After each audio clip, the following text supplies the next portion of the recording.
Good night.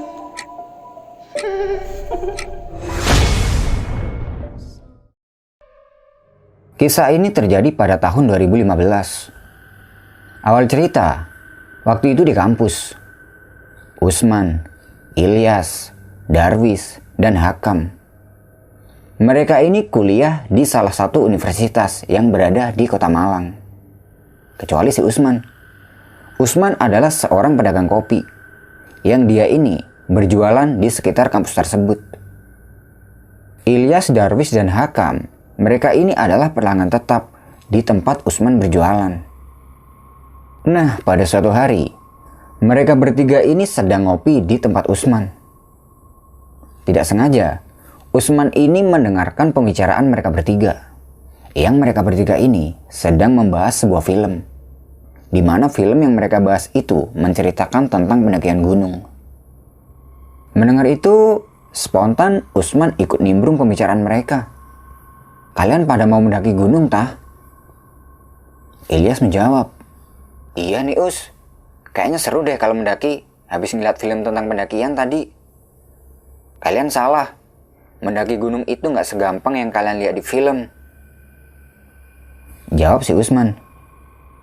Karena sebelumnya Usman ini sudah lumayan sering melakukan pendakian, dia memberitahu banyak tentang pendakian pada mereka bertiga. Dan yang diceritakan Usman pada mereka bertiga, ini adalah hal yang tidak enaknya doang. Ya ada sih enaknya, yaitu kalau kita udah sampai di puncak dan bisa melihat keindahan alam dari ketinggian. Dia juga menceritakan tentang dirinya pada mereka bertiga selama dia ini menjajaki gunung-gunung yang ada di sekitar kota Malang. Singkat cerita, 3 hari setelah itu, mereka bertiga ini datang lagi ke warung kopi tempat Usman berjualan. Kedatangan mereka ini ternyata ingin mengajak Usman untuk pergi mendaki ke Gunung Semeru. Karena kebetulan, letak Gunung Semeru ini tidak begitu jauh dari kota Malang. Mendengar ajakan itu, awalnya Usman ini menolak karena dia ini nggak bisa meninggalkan pekerjaannya.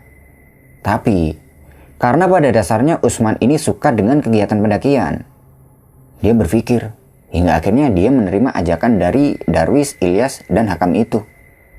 Di sisi lain, Usman juga tidak tega kalau mereka harus mendaki ke Gunung Semeru sendirian. Mengingat mereka bertiga ini masih dibilang sangatlah pemula. Usman menyarankan pada mereka agar melakukan lari kecil tuh 1 minggu sebelum hari pemberangkatan. Dan Usman juga meminta pada mereka agar mereka ini menyewa peralatan outdoor yang mereka butuhkan, seperti matras, sleeping bag, carrier, dan lain-lain, kecuali tenda dan peralatan masak. Karena kebetulan tenda dan peralatan masak itu Usman sudah punya, jadi tidak perlu menyewa. Sebelum hari pemberangkatan, seringkali Usman ini bertanya pada mereka ketika mereka ngopi, "Gimana persiapan? Udah pada lari-lari kecil kan?" "Tenang aja, setiap pagi kita udah jogging kok," jawab mereka. Singkat cerita, beberapa hari setelah itu, mereka akan berangkat melakukan pendakian ke Gunung Semeru.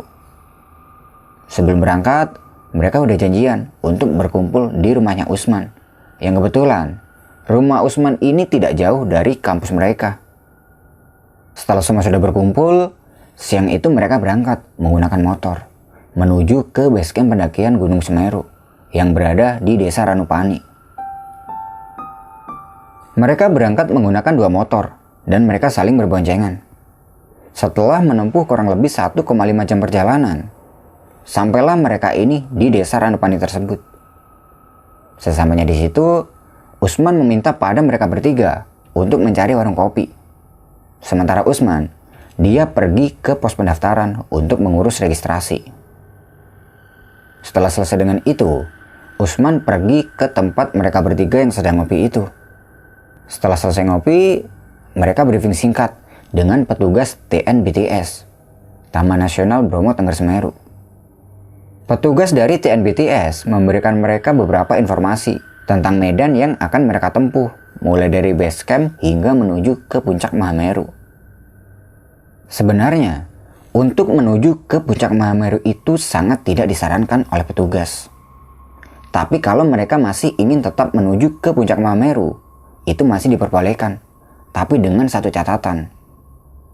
Ketika semua pendaki sudah berada di atas Kalimati, pihak yang bersangkutan tidak akan bertanggung jawab jika mereka pendaki itu mengalami sesuatu. Jadi pendakian hanya disarankan sampai Kalimati doang. Kalimati itu adalah sebuah area yang letaknya ada di jalur pendakian menuju ke Mameru. Setelah briefing singkat dan memahami peraturan tersebut, sore itu mereka akan memulai perjalanannya. Perjalanan dimulai sekitar jam 4 sore dan sampai di Ranukumbolo sekitar jam 8 malam. Untuk perjalanan dari base camp ke Ranukumbolo itu, kita skip aja. Karena di sepanjang perjalanan itu mereka tidak mengalami apapun. Bahkan mereka ini masih dalam keadaan fit. Malam itu mereka camp di Ranukumbolo. Karena waktu itu mereka hanya membawa satu tenda milik Usman. Jadi satu tenda itu mereka tempati berempat. Setelah tenda sudah didirikan, mereka makan-makan tuh di depan tenda. Dan tidak lupa ngopi. Malam semakin larut. Karena malam itu suhu di Ranukumbolo ini dingin banget. Mereka memutuskan untuk masuk ke dalam tenda dan istirahat. Sebelum masuk ke dalam tenda, Usman memasang penerangan di dekat tendanya. Dia memang selalu begitu ketika sedang melakukan pendakian. Dengan tujuan, kalau ada hewan buas atau yang lainnya mendekat, bayangannya bisa terlihat dari dalam tenda. Nah, malam itu, ketika semuanya sedang tidur, ada salah satu dari mereka ini yang terbangun, yaitu Ilyas. Ilyas bangun karena dia ini merasa kedinginan. Nah, ketika bangun itu, dari dalam tenda, Ilyas ini melihat ada sebuah bayangan hitam yang berjalan di dekat tendanya. Waktu itu kan Usman memasang penerangan tuh di luar tenda. Jadi, kalau ada siapapun yang berjalan melewati penerangan tersebut, pastinya bayangannya akan terlihat jelas dari dalam tenda. Bayangan itu terlihat seperti orang yang sedang berjalan, tepat di sebelah kanan tenda mereka. Melihat itu, Ilyas mengabaikannya. Dia menganggap, ya kali aja itu adalah pendaki lain yang sengaja lewat di dekat tendanya. Pertama, bayangan hitam itu berjalan dari depan tenda ke belakang. Tidak lama kemudian, dia balik lagi dari belakang ke depan. Dan begitu seterusnya. Jadi bayangan hitam itu terlihat sedang mondar-mandir kurang lebih 10 kali. Nah, lama-kelamaan, Ilyas ini penasaran dengan siapa yang mondar-mandir itu. Kayak gak ada kerjaan banget kan? Dia terus memperhatikan bayangan orang yang sedang mondar-mandir itu. Setelah diperhatikan, kok kayaknya ada yang aneh dengan bayangan ini. Jadi bayangan itu terlihat memang sedang mondar-mandir. Tapi Ilyas tidak mendengar ada suara langkah kakinya. Harusnya nih ya, kalau orang jalan kan pasti kedengeran tuh langkah kakinya. Tapi ini enggak sama sekali. Sebenarnya, malam itu Ilyas pengen keluar tenda untuk melihat siapa yang sedang mondar-mandir itu. Ya kali aja, itu adalah orang yang membutuhkan bantuan. Tapi karena Ilyas ini sudah dalam posisi nyamannya, dia membatalkan niatnya. Lagian, di luar juga dingin banget. Dia memutuskan untuk kembali tidur aja. Sebelum dia tidur lagi, Ilyas ini masih sempat melihat bayangan itu lewat. Tapi gak sesering tadi. Pagi harinya, mereka semua ini bangun. Setelah bangun, mereka pada keluar tenda untuk melihat sunrise Ranukumbolo. Dan pagi itu, terlihat mereka ini senang banget dengan pemandangan yang ada di Ranukumbolo itu. Pagi itu mereka foto-foto, karena mereka tidak ingin melewatkan momen yang keren ini. Ya walaupun pagi itu masih terasa dingin banget. Ketika hari sudah semakin siang, mereka masak-masak untuk sarapan. Sambil sarapan, Usman bertanya pada mereka, "Gimana Rek? Masih kuat untuk lanjut jalan?" Dengan penuh semangat mereka menjawab siap. Dan pagi itu, Ilyas tidak menceritakan hal yang semalam dia lihat pada teman-temannya. Karena dia sudah lupa. Pagi itu sekitar jam 9 pagi. Mereka melanjutkan perjalanannya lagi menuju ke Kalimati. Mereka berjalan dengan posisi Usman di paling depan dan Darwis di paling belakang. Sambil berjalan mereka bergurau. Sesampainya mereka ini di area Cemoro Kandang, ada sedikit kejadian ganjil yang dilihat oleh Usman. Di situ, dia melihat ada sebuah pohon yang cukup besar. Dan di balik pohon itu, terlihat seperti ada orang yang sedang duduk sambil nunduk. Orang itu tidak terlihat terlalu jelas, karena penglihatan Usman juga tertutup oleh semak. Tapi Usman tidak terlalu memikirkannya. Dia terus melangkahkan kakinya. Hingga akhirnya mereka berempat ini sampai di Kalimati kurang lebih jam 2 siang. Di Kalimati terlihat tidak begitu banyak pendaki. Hanya ada beberapa tenda yang terlihat berdiri. Sesampai di Kalimati, mereka mendirikan tenda dan istirahat. Ketika sedang istirahat itu, Ilyas menceritakan tentang apa yang dilihatnya semalam di Ranu Kumbolo itu pada teman-temannya, yaitu tentang bayangan hitam yang terlihat mondar-mandir di sekitar tendanya. Mendengar cerita dari Ilyas, Usman memberi saran. Kalau ngelihat lagi hal-hal yang kayak gitu, jangan diceritakan ya. Mending simpan aja, ceritanya entar aja kalau udah turun. Ya namanya juga gunung. Gunung itu tidak terlepas dari hutan. Dan hutan itu identik tempat tinggal para makhluk halus. Siang itu mereka menikmati pemandangan yang ada di Kalimati hingga sore hari. Sore harinya mereka masak untuk mengisi perut yang sudah mulai lapar. Setelah selesai makan, Usman memberikan sedikit informasi pada mereka bertiga tentang kelanjutan perjalanan menuju ke Mahameru nanti malam. Setelah dirasa sudah paham dengan informasi yang tadi diberikan Usman, mereka semua ini tidur dengan tujuan untuk mengumpulkan tenaga buat nanti malam perjalanan summit ke Mahameru. Sebelum tidur tidak lupa Usman ini mengulang kebiasaannya, yaitu memasang penerangan di sekitar tendanya. Setelah selesai memasang itu, dia masuk ke dalam tenda dan membaringkan badannya ini di antara teman-temannya. Malam itu, terlihat teman-temannya Usman ini sudah tertidur lalap, tapi tidak dengan Usman. Dia miring ke kanan, miring ke kiri, karena tidak bisa tidur. Nah, pas Usman ini masih belum bisa tidur, dia melihat ada sebuah bayangan hitam yang melintas di dekat tendanya. Set, kemudian hilang. Di sini tidak ada pemikiran negatif dulu dari Usman. Dia menganggap mungkin itu pendaki yang sengaja lewat.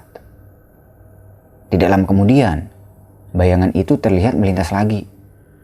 Set, kemudian hilang. Dan yang kedua kalinya Usman melihat bayangan hitam itu, dia ingat dengan cerita Ilyas yang katanya dia juga pernah melihat bayangan hitam yang melintas di tendanya pas berada di Ranu Kumbolo. Dan ini persis banget dengan apa yang diceritakan Ilyas tadi. Karena penasaran, Usman keluar tenda untuk melihat siapa yang melintas di dekat tendanya itu. Di luar tenda dia celingukan, tapi dia ini nggak melihat ada orang di sekitar tendanya. Yang terlihat hanya beberapa tenda pendaki lain, yang penghuninya mungkin juga sedang istirahat di dalamnya. Di sini Usman berpikir, itu tadi bayangan siapa ya? Padahal di sekitar sini nggak ada orang sama sekali loh. Kemudian, dari dalam tenda Ilyas berteriak, "Us, tutup pintunya, dingin banget nih." Usman kembali masuk ke dalam tenda. Nah, sebenarnya, malam itu Usman pengen tanya ke Ilyas, tapi nggak jadi. Tanyanya nanti aja, pas mereka ini udah turun. Sampai jam 11 malam, Usman ini tetap tidak bisa tidur. Dan bayangan hitam yang tadi terlihat mondar-mandir itu juga sudah tidak ada setelah Usman keluar dari tenda tadi.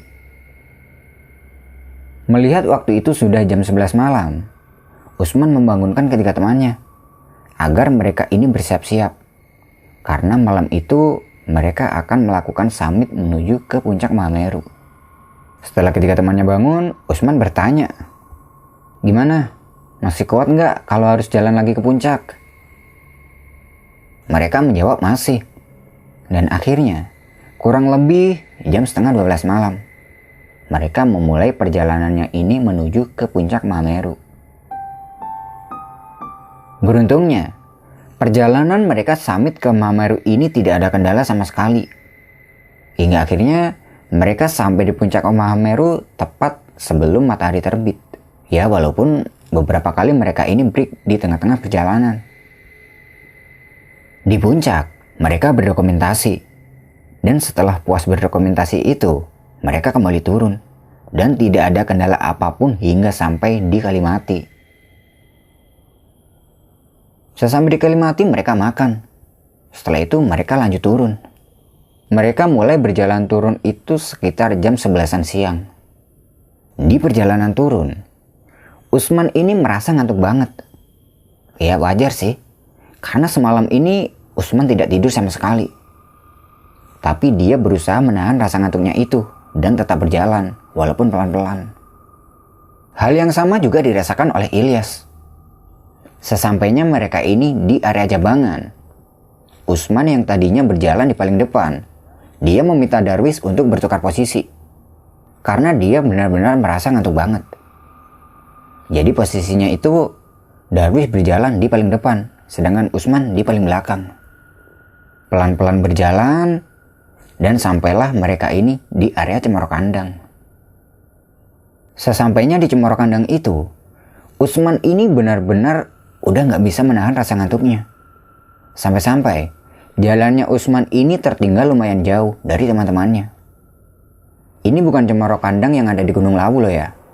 Ini area Cemoro Kandang yang ada di jalur pendakian Gunung Semeru. Kebetulan namanya sama. Karena waktu itu Ilyas juga merasakan hal yang sama. Dia berhenti untuk menunggu Usman. Setelah Usman ini sampai di tempat Ilyas, Usman bertanya, "Mana yang lain?" "Udah duluan di depan," jawab si Ilyas.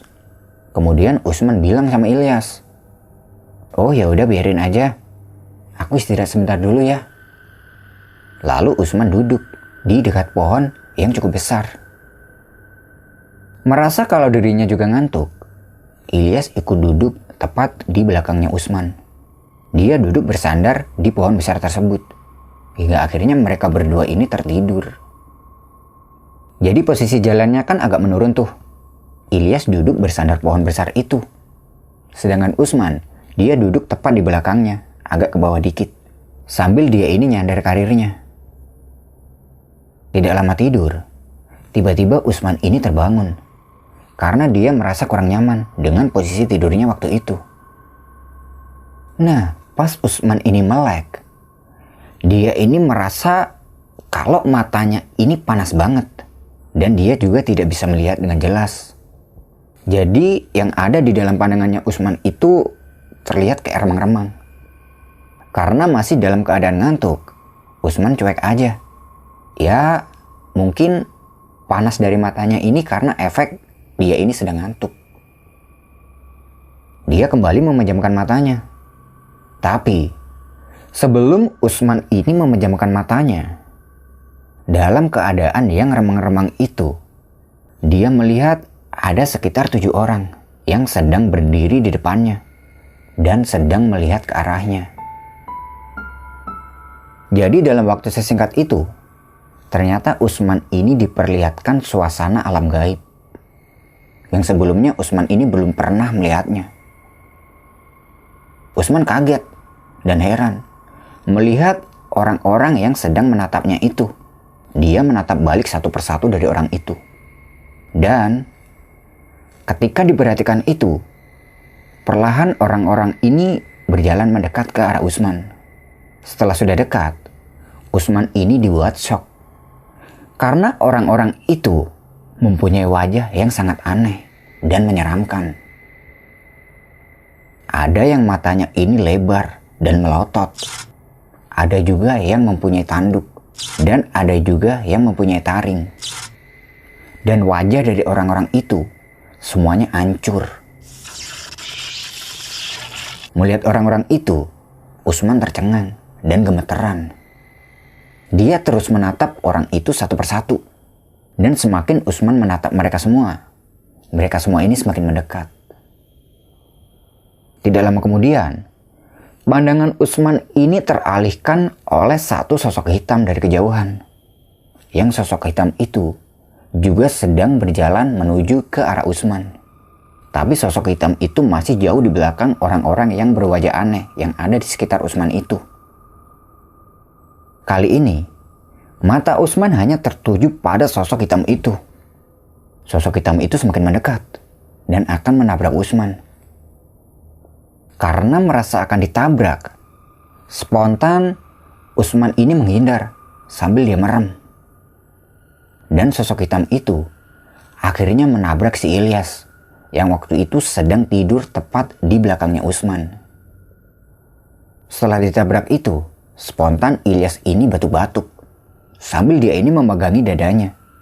Dan setelah Usman ditabrak sosok hitam itu, orang-orang yang berwajah aneh dan menyeramkan yang tadinya ada di sekeliling Usman itu sudah tidak ada. Dan pandangan Usman yang tadinya remang-remang itu juga sudah kembali normal.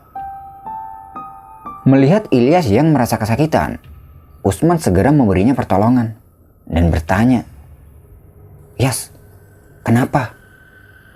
Sambil memegangi dadanya, Ilyas ngejawab, "Kayak ada orang yang mukul dadaku loh barusan."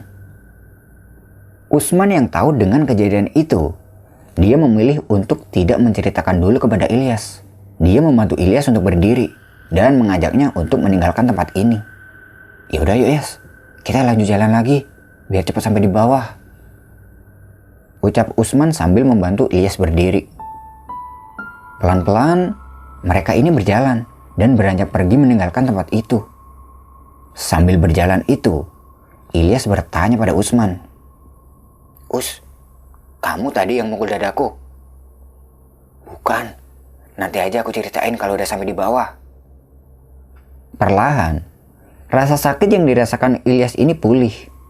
Kemudian mereka bertemu dengan Darwis dan Hakam yang mereka ini sudah menunggunya, tepat ketika mereka akan keluar dari hutan Cemoro Kandang itu. Usman bilang sama Ilyas agar merahasiakan yang tadi dialaminya itu pada teman-teman lainnya. Tanpa menceritakan apapun, Usman mengajak mereka semua untuk melanjutkan perjalanan turun. Sesampainya di Ranukumbolo, Darwis mengajak mereka untuk istirahat dulu karena capek. Sambil istirahat di Ranukumbolo, Usman memikirkan kejadian yang dialaminya di Cemoro Kandang itu. Mereka itu siapa ya? Apa itu yang dinamakan makhluk gaib? Kalau yang Vidi tahu nih, yang dilihat Usman tadi itu memang makhluk gaib. Mereka semua sengaja mendekat ke arah Usman, karena waktu itu Usman menatap balik ke arah semua makhluk itu. Mereka mendekati Usman karena mereka ini tahu kalau Usman ini sedang merasa ketakutan.